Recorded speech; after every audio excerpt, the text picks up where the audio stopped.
জামাই ষষ্ঠী এসেছে, জামাইকে পাখার হাওয়া দিতে হবে, এটাই তো প্রচলিত রীতি। আর জামাই খাবে পাখার হাওয়া বাক্যটিও একটি প্রবাদ। এটি বাংলা সংস্কৃতিতে জামাই ষষ্ঠীর বা জামাইয়ের ষষ্ঠীর সাথে সম্পর্কিত, যেখানে জামাইকে তালপাতার পাখার বাতাস দেওয়া হয়।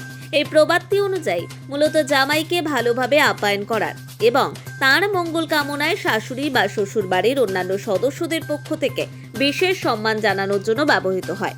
জামাই ষষ্ঠীতে জামাইকে আপ্যায়ন করার পর শাশুড়ি বা অন্যান্য সদস্যরা তালপাতার পাখা দিয়ে জামাইকে বাতাস করেন। এই বাতাস দেওয়ার সময় 60-60-60 বলার একটি নিয়ম আছে, যার অর্থ হলো জামাই ও মেয়ের জীবনে যেন কোনো বিপদ না আসে। কথাটি সাধারণত এই অর্থে ব্যবহার করা হয় যে জামাইকে ভালোবেসে ও শ্রদ্ধার সঙ্গে আপ্যায়ন করা হয়, সে যেন কোনো কষ্ট না পায়। বর্তমান বিশ্বায়নের যুগে আধুনিকতা জৌলুসের ছোঁয়ায় গ্রাম বাংলায় এখন এই রেওয়াজ রয়েই গেছে। নোবেল বাংলার পর্দায় তুলে ধরা হলো বালুরঘাটের ছবি। জামাই ষষ্ঠীর বাজারে বিভিন্ন রং দিয়ে কারুকাজ করা সরা ও পাখা বিক্রি হতে দেখা গেল। এখানে ঢাকা কলোনিতে একদল শিল্পী এই সরা ও পাখাগুলি তৈরি করছে, যা বর্তমান সমাজে তরুণ প্রজন্মকে স্বনির্ভর হওয়ার নতুন দিশা দেখাচ্ছে। কিন্তু ঐতিহ্য থেকে যায়, যা চিরাতনী ও চিরায়ত। জামাই ষষ্ঠীর পাখা যে বয়ে নিয়ে চলেছে সেই রেওয়াজ, যা উচ্চারণ করে জামাই খাবে পাখার হাওয়া। আমরা এগুলো বাড়িতে বানাই, আমাদের এগুলো বিভিন্ন জায়গায় হয়।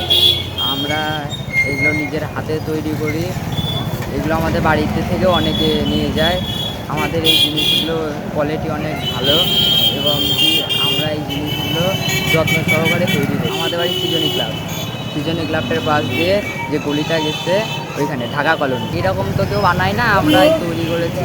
ভাবলাম এরকম তো কেউ করে না, আমরা সবসময় একটু নিত্য নতুন কিছু বানাতে চাই এবং সবাই যেহেতু সাদা পাখায় বিক্রি করে, সেই জন্য আমরা এবার রঙিন পাখা সরা এইসব নিয়ে এসেছি। আমাদের এইখানে নিখুঁত কারিগর দ্বারা এগুলো বানানো হয়। আমাদের এখানে হাতে কোনো মেশিনের কোনো কিছু নাই, সব হাতেই তৈরি করা হয়। Bureau report, Nobel Bangla.